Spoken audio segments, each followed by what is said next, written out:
Welcome back to the Frugal Gardener's Garden, or what's left of my winter garden.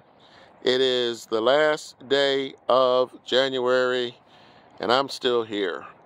Things are doing okay, some better than others.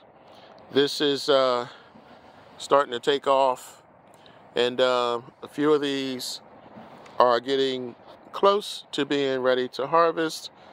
The weather has been cold. Today it's rainy. We actually got snow in certain parts of Zone 6B, but I wanted to give you guys a quick look at what we still have.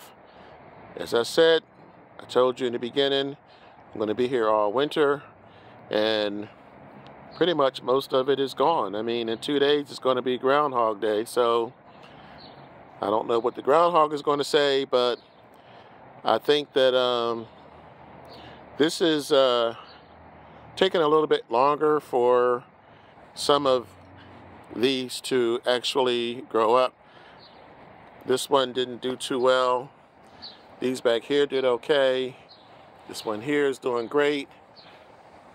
I have elephant garlic in a couple of these, but I'm getting ready for spring. I'm already making some decisions on what I'm going to plant this spring. Some of the things may surprise you.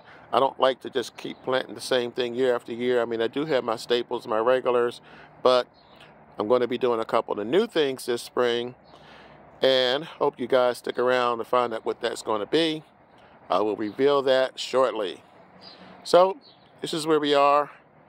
I'm going to let you guys go. This is the Frugal Gardener. Remember, when you grow your own food, you'll always know where it comes from. Catch you guys on the next video. Enjoy your day.